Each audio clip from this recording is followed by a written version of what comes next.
thoughts on Cloak and Dagger Season 2, Episode 7, Vikingtown Sound. Another episode I love. Spoilers for everything MCU leading up to and including this episode. The episode is rated TV-14, so will this video be? Let's dive right in. Right, first I do want to say, I don't think I fully appreciated before this episode. Certainly I don't think I've said it in one of these videos. I think it works really well, this thing of the records, the music, and occasionally, like, in this one there's also a little bit of dialogue, but certainly or was that on the record, or was that just something she heard? Because the other times we also saw, so that was confusing a little. Anyway, this also helped clear up some of the rules of the... So the IMDb trivia calls it the Meta Vinyl Store. I can't compete with that. That's what it's... I'm going to be referring to it as that. The Meta Vinyl Store. That's an excellent name. Yeah. To clear up the rules of that. Let's see. And yeah, the larger limbo area also. Anyway, yes, so the music, like other sensory things, is connected to memory. Sometimes you'll find yourself listening to a song, getting really, really into it, and if you hear that song, it brings back memories, good or bad or somewhere in between. That's... Yeah, if you see someone just, like, getting incredibly into some music, maybe there's other reasons, but it might be that it's some memory that, So I think that works quite well. It does, of course, also work well as just, part of, about half of the sensory input we get from a TV show is the audio, so the audio makes a major impact here. And yeah, when the episode opens, we see Tandy, coming to. Did not realize until just then that until just about then that the trumpet, I want to say it's called, was actually diegetic. But yeah, she comes to, she sees this guy, this unbelievable guy, and yeah, like at this point we know this guy quite well. Feeds on people's despair, especially the vulnerable people that he appeals to by claiming he's going to help them. And yeah, he uses his power and influence to destroy their lives, and it's going to take a very long time for them to get back to any kind of normalcy. Does that sound like I'm describing Donald Trump, who just won a second term, or I guess a third term if you're one of the conspiracy theorists? It's funny, they didn't seem to mind that idea. They didn't say, oh, but, well, if he's been president since 2020, this would make it his third term. No, that's okay. That's perfectly okay. As long as he's president, nothing else apparently matters. No, obviously I'm describing Andre, who is completely different from Donald Trump. In that he, has a different ethnicity and lives in a different part of America. I really appreciate that this episode made clear Andre truly is choosing despair, because to spread despair, because we actually see Mayhem, giving Tyrone hope and inspiration. So he's choosing not to do that because it's helping him. I think that is deeply telling. Like, before this episode, I thought it was just, okay, live with the migraines or take away people's hope. I mean, I suppose it's possible that the giving people hope would leave the migraines intact rather than drain them or even increase them, but still, he has that choice. He chose poorly. And yeah, I think I will just briefly cover. There's not an awful lot to say about Chantel. I'm really going to miss her character. I suppose it's possible she's going to show up in Limbo or something, but such an awesome character. and yeah, you know, Andre talks to her. I will say, at first I wasn't entirely sure if that was like a flashback, because sometimes the show does play with time, but as far as I can tell, that was present day, or by the end. Wow, by the end of it, yes, it's present day, because clearly she like dies there. For a while, that's what I meant to say. For a while, I wasn't sure if it was a flashback or present day. And yeah, you know, I quite appreciate, you know, she's like, you're a tall glass of water. The aw shucks act is charming, won't deny that. But I'm not seeing anything about your character. And in other words, he has none. He does, yeah, he has no positive characteristics. He is truly amoral. And yeah, like the fact that she, you know, and that was also very, I really appreciate getting all this information. So he's been seeing this Veve, and he's becoming a Loa, and she points out he has a choice. You know, it's not so much a door as a lock, and he can choose to leave it be. But clearly, if he ends up not becoming a Loa, it's not going to be because he made the right choice. It's going to be because Tandy and Tai stop him. And yeah, the thing about, you know, you've been touched. We've all been touched. I just have the self-awareness to control it, something like that, you know. And yeah, you know, we hear the, you know, it's the birth of Evita, and then the heartbeat stops. You know, did briefly look like they were gonna have like a DJ battle, but maybe there's an outtake of that. And yeah, you know, she accepts her death, pointing out it's just another step in her journey. You know, which I think is incredibly admirable. I don't blame anyone who struggles to accept their death. I don't know if I'll be able to. You know, I mean, I hope, I'd like to think that when the time comes, I'll be an old man. I'll die peacefully in my sleep, and I'll do what I can to make sure that that's not happening as I'm driving a bus full of people. But yeah, really, really appreciated her role in this, and the thing, yeah, she genuinely does help anyone and everyone, you know. And I mean, yeah, essentially, she ends up dead because she tries to stop the bad guy with what she has, you know, knowledge and empathy. You know, she doesn't have the quite the level of power of Tandy and Tai. So, you know, that is what she has. She puts that on the table. She tries her best. You know, she doesn't beg or plead for mercy. And yeah, I mean, I don't know if she had much of a chance to leave by the time she realized he didn't have much character, but you know, I feel like she didn't seem that surprised.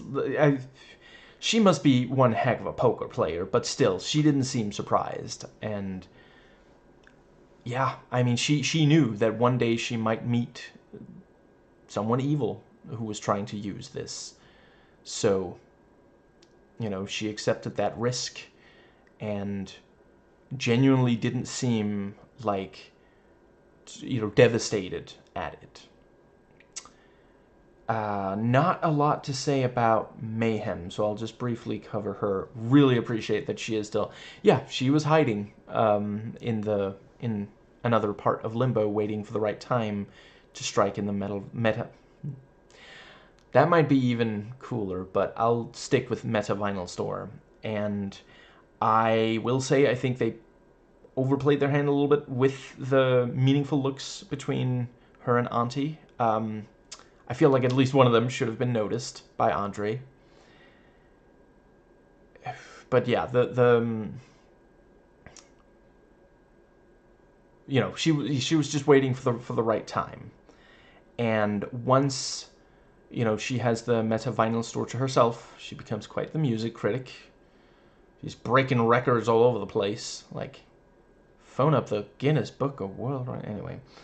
And yeah, I quite appreciated her helping Ty back with, the ballet, pleasant ballet music from Tandy, which, gave him back hope, which was also a neat little, like, I think he must have, like, ducked out of frame. I really appreciate, because, like, there's been, I want to say twice in earlier episodes of this show where, the camera will pan off, and then when it pans back, he's gone. And, like, if you know filmmaking, okay, yeah, he stepped out of frame. But here, like, he couldn't have stepped to the side because there's a, that's where the wall with the window is, and they clearly are on an actual, I would say it's called tram. We see the background moving. Like, it would be ridiculous for them to build that whole thing and like, make green screen and all that when you can just, but no, he must have, like, ducked, and then the girls are just acting like he's just completely gone, something like that. But yeah, that was, legitimately a great little bit. And yeah, she puts on the sirens, and multiple ambulances pass by, and like, it's obviously, like, in his head, like, there's no way that, why would 3 ambulances be going in 3 separate directions within such a short amount of time? Like, he's right there. If there was another teleporter going around, like, causing trouble, maybe, but but it actually, it's even wilder than that, because one of those ambulances is a Michael Bay movie. Another one, Jennifer Garner is about to bust her way out to get vengeance over her family who was murdered. And the third one, in just a few seconds, the door is going to open and out is going to roll Bruce Willis on a gurney. Remember how for like a while people were making fun of his acting and saying, oh, he seems so disinterested, and then we realized, no, it's like he has a condition. Capitalism really does take away so much of our humanity. Like, the moment that we see someone, I'd like to think I never personally made jokes like that. I can't rule it out. I'm afraid. And certainly people I respect did make jokes. Some of them have since apologized and said, they didn't realize. But, like, we see someone who is not doing the very best job, and, like, we jump to, oh, let's make fun of them, instead of being like, are they okay? Like, can we help them in some way, But, yeah. I mean, imagine if there hadn't actually been any, like, condition there. Like, there's a lot of good reasons to not, just, yeah, I think I've made my point. Anyway, let's see. I think that covers it for Mayhem. Really going through her punk period, smashing stuff, but yeah. That, I think I'll just briefly talk about, so Connors and Ty's parents. Really great scenes with, yeah, like, Adina, explains it well. Like, on one hand, he can exonerate Ty, on the other, he killed Bill E. And, yeah, I really appreciate, getting into the grief. Like, I think it's important to acknowledge, yeah, she's a mother, she's also a human being. Like, she can't be pitch perfect all the time. At some point, the pain is going to get to her. And let's see. Yeah, she. And again, and we get more of Connors, like, confronting what he did, and not, like, trying to evade it or, like, make some crappy defense or something. Just, no, someone asks him a question and he answers it honestly. The thing about, did you know he was going to exonerate you? I was hoping.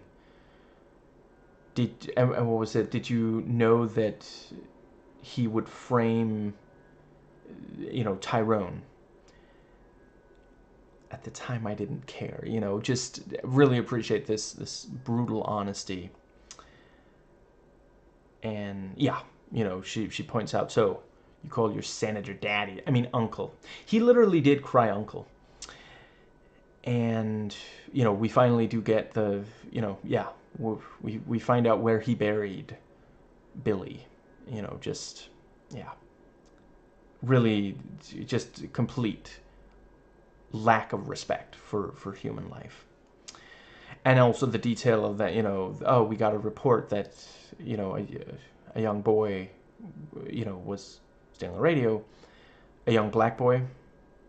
That wasn't the word she used, but yes, really appreciate, because, yeah, they can't get away with using the word that obviously was used, but the show can still acknowledge, yeah, a civilian saw a young black man and assumed he was doing something awful and called the police, and like, yeah, genuinely, like, racially profiled him, even used a slur. And yeah, the part where, because yeah, like, Adina is implicitly threatening him, so he tries to get out of the chair with the thing, and, doesn't quite have enough time, hides his tracks, gets back into the position, and it's one of those things, I think he is ready to accept justice, but he doesn't want to die. Like, the really optimistic, idealistic part of my brain is saying, maybe he's trying to get loose so that he can ensure that she doesn't kill him before he exonerates Tyrone, but that's probably giving him too much credit. But I don't think he is actually trying to, like, get out of the situation scot-free or something. I think it is the death threat that is, yeah. And let's see, I think that pretty well covers, right, and I appreciate, Otis, it's been a while since Otis and Adina talked, but he shows up if he thinks that, this is a way to help their son, that it's not, their relationship isn't destroyed past that point. And when he shows up, he says, Connors is loose. He's been filling Tyrone's head with, so he does think that Connors is lying, which it's a very reasonable assumption. And let's see, I think that might be about what I have to say about them. Right, at one point Adina says, I just want to bury my son, and I just want there to be an outtake where Connors goes, you mean the dead one, right? And yeah, let's see, I think that does pretty well cover. So what's left is Ty and Tandy. I think I will just briefly talk Ty before Tandy. That should cover everything in the episode. Yeah, he goes to the growing plant place and the Stoner's Pot Palace, and Bridges is like, you should probably wear gloves. Yeah, it's pretty clear mayhem is not still in Bridges' body. That really, like, I don't blame him for doing what he's doing 100%, but yeah, like, it's kind of important not to leave, if he leaves fingerprints on something like that, could incriminate him further. This is not the best time to be really cautious and polite. And it's, I super relate to Bridget in this scene, because I've been, like, I've not in that exact, not in quite that extreme a circumstance, but yeah, it's like that one scene of Bob Newhart in one of the Librarian movies where he's like, so that is the box, the Pandora's box. So if you open that, it will end the world. So probably best to not do that. Just like, there are time and place. It's not her birthday party. And let's see, yeah, he goes to talk to Andre, not knowing that Andre is the villain here. And I appreciate, he tries to access the fears of Andre to try to figure out if he's involved and figure out a weakness and such. And instead, he accidentally lets Andre in. That was a very careful bit of, yeah. And let's see. Yeah, and I like that Andre is using a different tactic, because he doesn't need Tyrone. He needed Tandy, or he needed to stop Tandy, probably more like, I don't think he's that worried about Ty. He's worried about the two of them together. And so instead of being like, I'm here, shoulder cry on, here to listen, like the necklace from Universal Soldier, I'm all ears. No, he's like, if you don't leave right now, I'm calling the cops. I'm not going to give you her contact information. Get out. She is not your friend. This whole it's a very different way to play it. And I think it is like, he does almost get there. Like, it really is only because of Mayhem that it doesn't completely work, and yeah, it's that thing of like, if there was no truth to it, Ty wouldn't listen at all. He is he is somewhat more hopeful than Tandy, but the idea that Tandy isn't looking out for him, that she skipped town and is leaving him with the mess they've made together, it wouldn't be the first time that she's done something like that. It wouldn't be the first time that she has betrayed someone that trusted her. Like, Liam trusted her for quite some time as well. I forget, if was it longer? It's like 8 months. Is long. Anyway, so yeah. And I think that does bring us nicely to, yeah, very clever. He spray paints the Vevey and then uses that to get an ambulance, and steps in front of it. You do want to be careful about that. I may or may not, on a non-zero number of occasions, have been run over by an ambulance in Grand Theft Auto and had to start the mission over.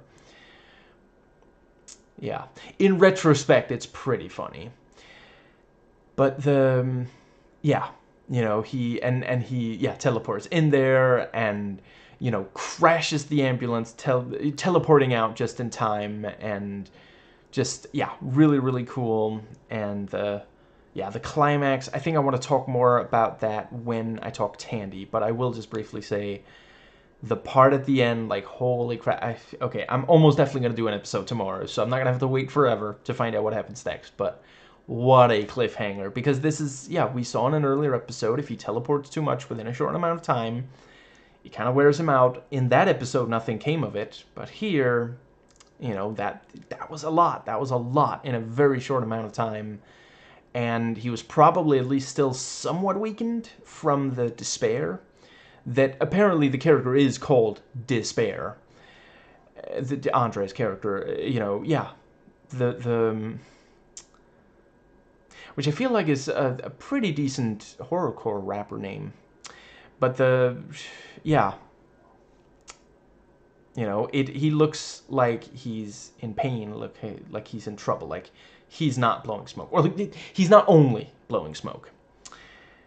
And I appreciate, like, the camera pulling out, like, there's a lot of smoke. It's not just, I think they're, again, I'm not sure if it's a bigger budget or they're just using it better, but they're doing a great job using the budget for this season. It's fantastic. It's really, really impactful image. And I would not rule out there's an image like it or very similar to it in one of the comics, because it really, it's a very striking image, and that's a big thing in not every single individual comic book, but a lot of comic books. It's a medium that thrives on striking images. There's a lot of movies that can get by on kind of generic photography if the acting and sound work is good enough, but you don't have those things in a comic book. Yeah, that does bring us to Tandy, and just, yeah, you keep hoping that it's going to go better than it does. She does almost get away, but Dell is just too brainwashed. You know, she sounded like a cult member. You know, no, I don't want to leave. This is, but you know, she does say, I know it's not exactly heaven, but it's not hell either. Which means, I guess, that she neither rules nor serves. And yeah, just, you know, a lot of great dialogue, a lot of great moments. I'm not going to go over every single one in the Tandy scenes. I do really appreciate that, you know, yeah, she is still like gung-ho on like, no, you need help, and I'm going to make sure you get help. You know, that isn't gone, even though she was in enough despair to end up here. And I think that pretty well gets us to... Yeah, we're told, you know, most of the girls never see the inside of Andre's room, but, you know, Dell has special privileges. You know, that's what you can hope for in this circumstance. You get to see his room and clean it, you know. That was also great, you know, I'm gonna do some... what was it? There's some dirt here. I'm gonna mop it, or something like that. It was a pretty badass line. And let's see. I think that might just about cover. Yeah, and holy crap, the big guy, you know, yeah, stops her from leaving, and that was also holy crap when Ty like fights him. And, you know, like, you spend a few seconds thinking, come on, Ty, there's no way you're going to beat him like this. And then, you know, I don't know if he was expecting it or he just rolled with the punches or what. But, yeah, once the guy picks him up and throws it, you know, he doesn't know Ty. He doesn't know the whole teleportation thing. Ty just teleports behind him, and then suddenly all the force that he was using to try to hurt Ty gets used against him, and in a way where he wasn't at all expecting. So he doesn't have time to like duck or try to do anything to soften the blow. Very nicely done. You know, speedy thing goes in, speedy thing comes out. And yeah, the editing and editing and cinematography, fantastic in really a good chunk of this episode. I don't know if the missing poster blowing in the wind, like the answer, my friend, did completely work. It was a daring shot. I don't think they completely pulled it off. But the part where the camera like goes in over the car that's leaving the Vikingtown hotel, that was really nicely done. And the bit with, you know, the missing poster getting picked up, put in a trash bin, and then, you know, taken away on the you know, like this very hopeless image. Really nicely done there. But yeah, the part where Tandy tries to make a break for it, and, you know, she's like, let's go, and Dell is like, no, I can't leave, you know, just, and I can make it, and I'll make sure you get the help you need, you know. And the bus is right there. She gets so close, and then the guy pops up and grabs her, and we even see the bus leave, you know, just to really twist that, you know, dagger that is currently not made of light at all, you know, just like that could have been her. She could have been on that bus. And I feel like she would probably have chosen to be chasing after it for a while, like, you know, Peter Parker.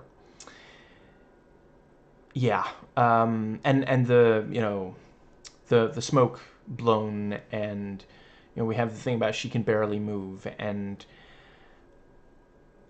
considering they obviously can't show it because that's too much for TV-14 rating, I appreciate that they did manage to get some of these really creepy aspects in of like trafficking. You know, it's undeniable, we don't see it, but it's undeniable that Leah did undress and change the clothes of Tandy, you know, and there's no doubt that it was, you know, it was not at all consensual, and yeah, she probably couldn't move during it. She's lying in the same position in both, so yeah. And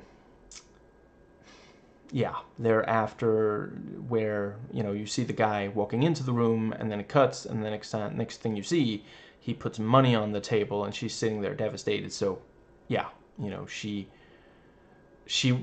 was able to free herself, but not before that was carried out. You know, yeah, the show gets really, really dark, and just it's, you know, the let's see, the thing with, you know, Dell's, you know, I have hope, and then Tandy's hope returns, and the thing with, you know, the phone, and, you know, the candy robot trouble, which enables her to, and, you know, yeah, Leah catches her. It's like, what are you doing?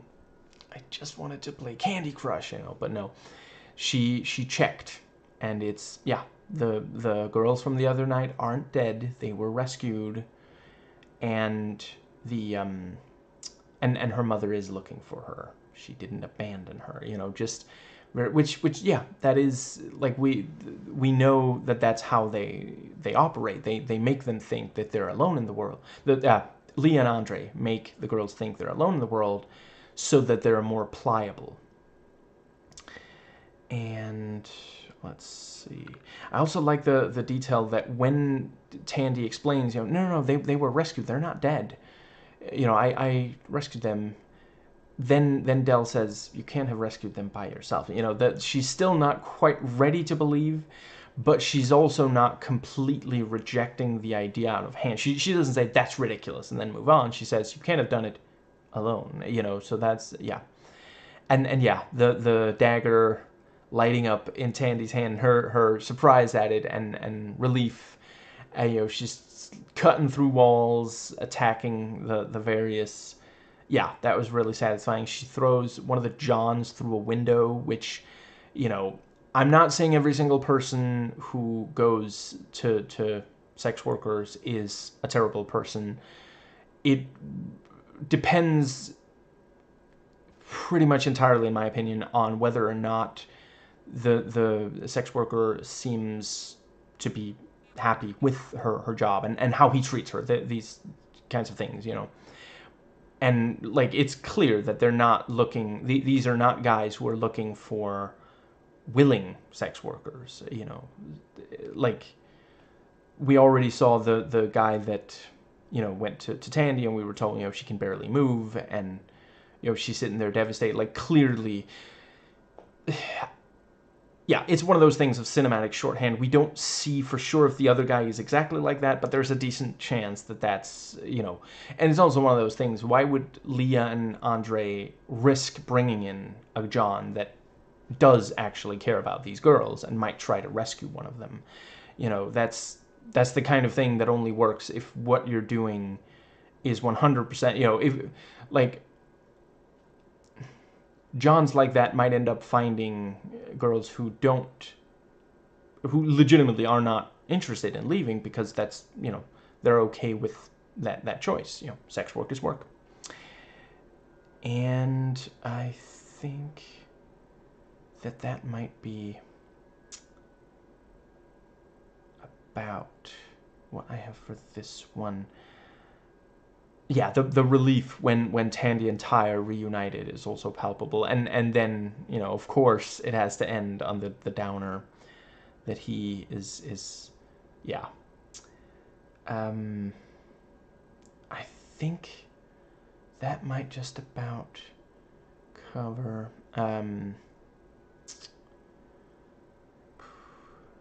Yeah. I don't think that it was random that this, you know, so this episode originally, oh, I thought I had it, there we go. Originally aired in 2019. Trump was president then as well. And yeah, both he and Andre clearly don't respect women or their agency, their ability to consent.